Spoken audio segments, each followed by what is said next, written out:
Welcome back to Miniature Game Montage and an update of our How to Play Necromunda video. This video has been requested quite a bit over the last year, and as we gear up for a new starter box release, I thought it was a good time to revisit that video. While it has received a lot of praise, there are some errors in that video that need to be addressed, and in this video I will not only address those errors, but we're also going to dive a little bit deeper into some more advanced rules. Now, if you've watched any of our campaign videos, battle reports over the last year, you'll see that we have come a long way. And that original How to Play video, while it's still good to give you a grip of the core mechanics of the game, there are some embarrassing errors in there, as I was a new player at the time and trying to explain the game to other new players. Now that I've played the game for a year and I understand it much better, this video should be able to correct those mistakes and dive into the more advanced rules to help you get the most out of your Necromunda experience. As always, if you do need help, there's a great Facebook group, Necromunda Worldwide, that I highly suggest you check out. While the world of Necromunda can be a dangerous and disastrous place, that group is completely the opposite. And any questions you may have, you can post there and you'll have a ton of answers within a few minutes. Now in this video, we are not going to cover the absolute basics, such as what you need to play the game. In fact, that was covered in my previous video, and the starter box has pretty much everything that you need to play in it, from 2 starter gangs, Delac and Escher. You have some sample terrain, a game mat, you're gonna have your dice and templates, and a flexible ruler, hopefully it's flexible, that you never truly appreciate until you are moving miniatures around terrain. So all of that comes in the starter box, including a rule book, and it will be more than enough to help get you started in this game. But without any further ado, let's hit the tabletop and let's run through some turns and a simulation of what Necromunda would be like. So the game of Necromunda revolves around activations and actions, 2 actions to be specific. The turns alternate between you and your opponent each round after you roll for priority. If any of that has you confused, I would recommend watching the other video first. Okay, we're going to break this down to phases, and if this board setup looks familiar, it is because this is pretty much what the new starter box will look like. So after the priority phase is the action phase, and if applicable, you can flee the battlefield either voluntarily or by failing bottle checks due to bottling out the previous turn. Remember that your leader can pass a cool check and spread that to fighters within 12 inches. Champions have a 6-inch bubble. When activating fighters, you can use a group activation. A leader may activate 2 additional fighters within 3 inches of them. A champion may activate just 1. Just remember that a fighter's activation must be completely finished before doing another. You must also nominate the participants that are going to do a group activation prior to moving them first. This can be handy when you have 2 fighters that need to activate either to charge or potentially get out of harm's way. Thinking about actions, if you remember, there are 3 types: basic, simple, and double. Basic actions are the most common and can be performed once, and each action must be different. Simple is an action that can be performed more than once, such as a move. A double action is an action such as a charge or crawling through a ductway. It uses both your action slots. Remember that a fighter can change facing before making either of their activations. So let's talk movement. This is not a pre-measure game. You must declare all your actions before measuring, including moving and shooting. Some examples are you can make 2 simple moves using your movement value on your card, so a movement value of 5 inches would allow you to move up to 10 inches if you decided to use both actions to move. A charge, which is a double action, would allow you to move your movement value on your card plus D3. If you fail that charge, move as far as possible, but stay 1 inch away from enemy fighters if you do not reach base contact with them. Even if a fighter is involuntarily pushed into another fighter, you will resolve the impact of that collision and then move 1 inch away from each other. When charging, you are supposed to take the shortest route possible. Just note that this is not always a straight line, and sometimes you may have to fight over an obstacle. Moving over an obstacle adds an amount to the movement equal to the height of the obstacle, Just know that you're supposed to take the shortest route possible, and this incorporates both horizontal and vertical distance. It should also be mentioned that dangerous terrain, such as molten metal or something like that, would require an initiative check. If failed, you're out of action and rolling on the lasting injury table if in a campaign. Now let's touch on climbing. Remember that climbing something 2.5 inches tall will cost you 5 inches worth of movement. While you can't end a move mid-climb, you may end a move action mid-climb provided you have another to immediately climb again to complete it. You may step up 1/2 inch for free. Anything higher requires a climb, which is double your movement. Ladders and stairs are beneficial because they do not impair movement. Want to leap a gap? Stop at the edge, make an initiative check, and if passed and you have the movement to finish, jump across. Fail, and you're going to fall. And when you fall, you'll take damage associated on this table and immediately become pinned. It also ends your activation. If you land on another fighter, you both are pinned, and a hit identical to the falling fighter must be resolved on the fighter that's hit below. If it's an enemy fighter and they aren't seriously injured, again, move 1 inch away. As a side note, if you become pinned by fire or fall within 1/2 inch of a platform edge, take an initiative check. If passed, you'll be pinned there. If failed, you fall again, and potentially again all the way to the bottom. Nearby rails will give you a +1 to that initiative check. You can also try to jump down, but that requires an initiative check as well. The first 2 inches are unmodified, but after that it's -1 for every additional 2 inches jumped rounded up. Well, I hope you found that beneficial for some additional rules regarding movement. Movement is pretty cut and dry for the most part, but when you think about leaping gaps and climbing and falling and things like that, it can get a little dicey, but with a little practice, it'll become second nature. But now we are going to move back to the tabletop and discuss shooting, which is where I made a massive blunder in my previous video. We're going to go ahead and cover that now. Now on to shooting and the fun stuff. A massive error that I made in the last video was I used the attack value on the card for the amount of dice you roll when you fire a weapon, and you roll 1 die. That is your shot. You roll 1d6 and a firepower dice, and that is how you fire a weapon. It does not matter how many attacks are on your card. That is for melee or close combat only. Now at this point, you know about the ammo die and how you need to roll an ammo check if you get the ammo symbol on your dice. You also know that the fighter, if they are hit, they become pinned. I also don't have to tell you that if you're pinned, you have to use an action to stand in most cases, which really limits what you can do, as you cannot use a double action to charge. But something more advanced here is that you can't shoot an enemy fighter that is prone and in cover. They are considered in hiding. So if you're injured, don't forget to crawl to cover. Don't just lie there. Also remember to roll the firepower dice no matter what if you declare the shot, even if the fighter measures out of range. You still take the shot, you still have to take that ammo check. Now we're going to briefly touch on blast weapons, as that is part of shooting. I've brought in an enforcer here with a grenade launcher to help with this demonstration. Now, you do not have to target an enemy fighter with a blast weapon. You can actually target the ground, anywhere around them, and this is extremely helpful when another gang has a mask that makes you pass a cool check in order to shoot at them. Corpse Grinder Cult. In all seriousness, just remember that you can fire anywhere on the battlefield, you just have to be able to have line of sight to it.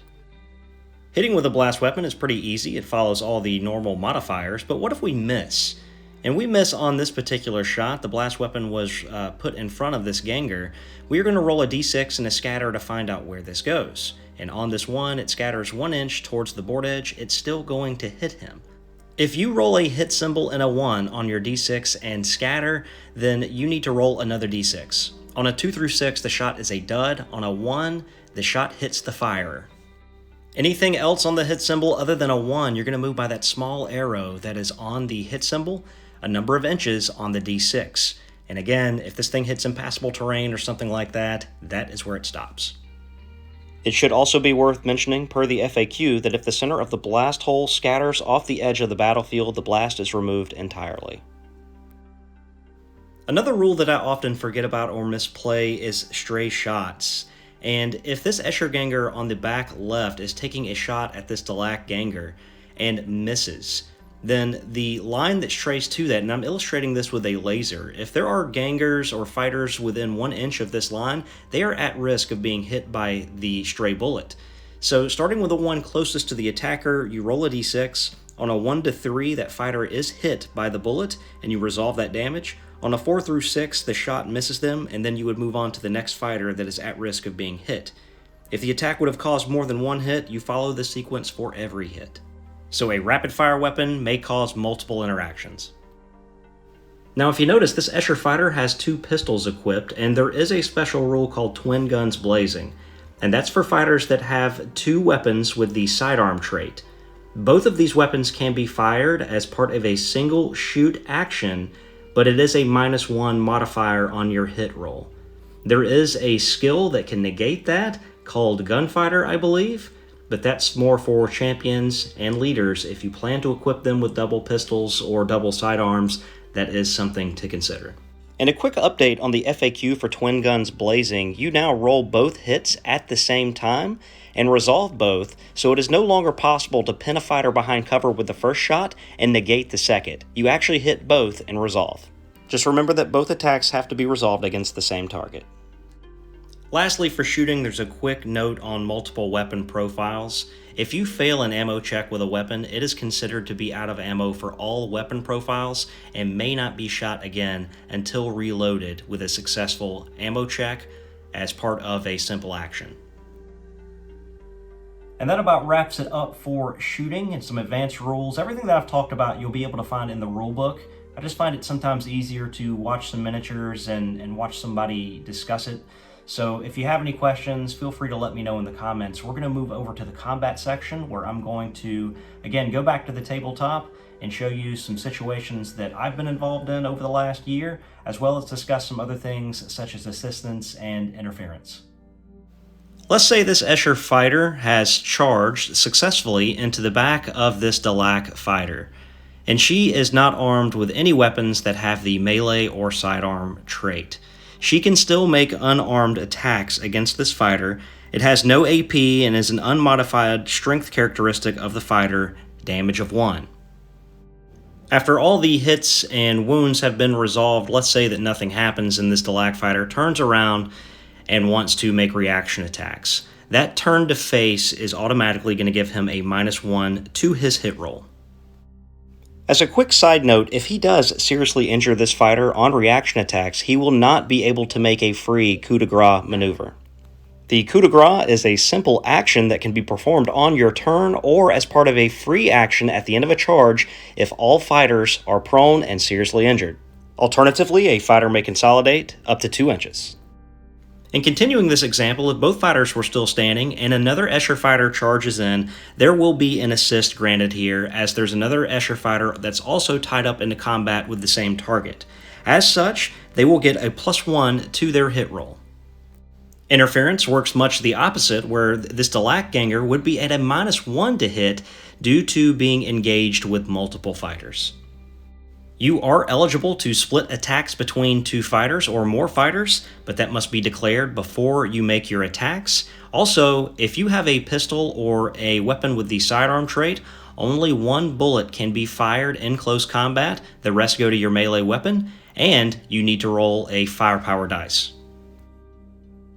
And that pretty much wraps up the segment on close combat, as I felt the rest was pretty self-explanatory, looking to do damage, to wound, armor saves, AP. If you have a save of 5 due to furnace plates from a front-facing shot, and the weapon is AP -3, you do not get an armor save. The shot will pierce right through your armor. Also, if you have someone that maybe doesn't have any armor on, you are treated as having an armor value of 7. So if you benefited from any positive save modifiers, such as being in cover from a blast weapon, and you can read all about that in the rulebook, you would be able to actually have an armor save without having any armor. But now we're going to look at some other things about the game, including some special weapon traits. And since we just talked on close combat, we're going to talk about the versatile trait first, as I often see this get confused, even by me, sometimes. We'll bring in the Corpse Grinder fighter here armed with a rotary flensing saw. He makes a charge against this Escher fighter. And because his rotary flensing saw is versatile and it has a range of up to 4 inches, she is technically in his engagement range. Therefore, he can make attacks against her using that rotary flensing saw. However, she would not be able to make reaction attacks because he is not engaged with her in return. So to be perfectly clear here, did he actually fail this charge? The answer is no. She is actually considered in combat with him. Furthermore, can she make reaction attacks if she's still alive? The answer is no, unless she has a versatile weapon that has that kind of range. Now we are also going to use this opportunity to talk about the knockback trait, as so happens that knockback is on this weapon as well. And we're going to roll out 3 dice. Let's say that this guy is a champion. He has 2 base attacks plus 1 for the charge. So 3 attacks go out with his rotary flensing saw, and all 3 of them are going to hit, and all 3 of them are going to be above her strength of 3. Since the hits are above her strength, it's going to knock her back for each one of these attacks 1 inch. Now technically we would do these one at a time, where you would knock her back and the fighter has the option to follow up, and then you continue going through the sequence. But for fast dice rolling, we roll them all at the same time, and then you can resolve them at the same time. But as you knock her back, you have to make the decision to follow up and still be in range for the following attack. Now, if you notice, on that second knockback, she could not go any further. And if that happens as a result of hitting another fighter or hitting a wall or the board edge, then you will increase the damage of that attack by 1. As discussed previously, if they are knocked to a platform edge, they have to pass an initiative check to stay where they are. If they fail, they will fall and be susceptible to more damage. Now, if you're planning to get the starter box and running the Escher side, you will need to get familiar with gas and toxin, as they have a lot of it. The two are similar, but there are some differences. For a gas weapon, the fighter that is hit by that, they are not pinned, and a wound roll is not made. Instead, you will roll a d6, and if the result is equal to or higher than the target's toughness, or a natural 6, you'll make an injury roll for them no matter how many wounds they have on their profile. This is very effective against enemy champions and leaders, as they are multi-wound guys typically, and this weapon can immediately take them down as long as you roll higher than their toughness. It is worth mentioning that no save rolls can be made against a gas weapon. However, with toxin, a save roll will be allowed. The last rule that I will touch on is the paired trait, and that is for fighters that have weapons of the same type, often are melee weapons, and they count as dual weapons with the melee trait, and additionally when making a charge, their attack characteristic that is part of their profile is doubled. Alright guys, welcome back, and if you've made it this far in the video, thank you so much. Everything that I've covered today, I've pretty much read out of the Dark Uprising rulebook, which was the latest box set release. If the new starter box has some rules changes, that will not be captured, but from what I know, everything should be pretty consistent with the last print of the rulebook, but that is still to be determined. There is so much more to cover, and this is really just the tip of the iceberg. There's so much from the House of books with the different gangs, weapons, and traits and loadouts and skills that you can assign to your leaders and champions, to running a narrative campaign. There's really just so much to cover, and each one of those could probably warrant their own video. As always, my goal is to hopefully provide some reference material and to help new players get involved in the hobby. If you found that you like this, be sure you leave a like and share with those that could potentially use it. And I really appreciate you taking the time to watch this video, and I will see you in the next one. Thanks.